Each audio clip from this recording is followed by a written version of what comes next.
सम्राट कहानी टीवी। एक बार की बात है, ठनकपुर नाम का बहुत बड़ा राज्य था। उसमें एक छोटा सा गांव था। इस गांव का एक नियम था जो कई वर्षों से चला आ रहा था। वो ये था कि इस गांव के राजा का चुनाव खुद वहां के लोग ही करते थे और वो जो भी राजा चुनते वह 5 साल तक राज्य करता था। उसके बाद उसे पास के घने जंगल में छोड़ दिया जाता था। यही उस गांव का रिवाज था।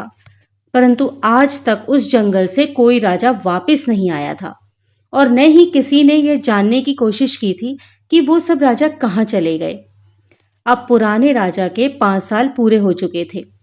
लोगों को नए राजा की तलाश थी। उन्होंने पुराने राजा को जंगल में छोड़ दिया और नए राजा की तलाश में निकल पड़े। अब उन्हें समझदार और एक चतुर राजा की आवश्यकता थी। नए राजा के चुनाव का काम राज्य के मंत्री को सौंपा गया। राज्य के मंत्री ने किशोर नाम के एक व्यक्ति के बारे में बहुत सुना था। किशोर एक बहुत गरीब व्यक्ति था और वह पास के गांव में ही अपने परिवार के साथ रहता था। एक दिन मंत्री किशोर के पास गए और उसे सारी बात बताई।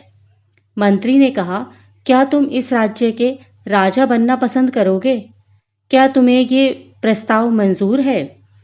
किशोर थोड़ी देर के लिए चुप हो गया और कुछ सोचने के बाद बोला, मुझे 1 दिन का समय दीजिए आप, मैं फिर आपको बताता हूं। इस पर मंत्री बोला, ठीक है, मैं कल फिर आऊंगा, आप मुझे अपना उत्तर बता दीजिएगा। मंत्री के जाने के बाद किशोर ने सारी बात अपनी पत्नी को बताई। तो पत्नी खुश होते हुए बोली कि एक तरफ तो वो तुम्हें राजा बनने का अवसर दे रहे हैं, फिर भी आपने 1 दिन का समय मांगा। इसमें इतना क्या सोचना है? हमारी सारी गरीबी दूर हो जाएगी। आप तुरंत हाँ बोल दीजिए।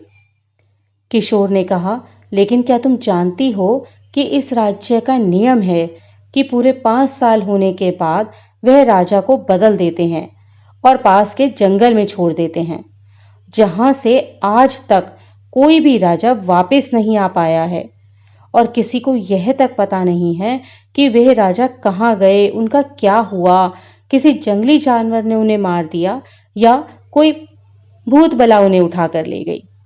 तो उसकी पत्नी बोली, हम इस समस्या का कोई ना कोई समाधान ढूंढ लेंगे, आप बस मंत्री जी को हाँ कर दीजिए। 1 दिन पूरा होने के बाद किशोर मंत्री के पास गया और बोला, मुझे आपका प्रस्ताव मंजूर है, परंतु मेरी एक शर्त है कि मैं उस जगह को देखना चाहता हूं जहां सभी राजाओं को आप छोड़कर आते हो। मंत्री बोले, ठीक है, और मंत्री ने उसे वह जगह दिखा दी।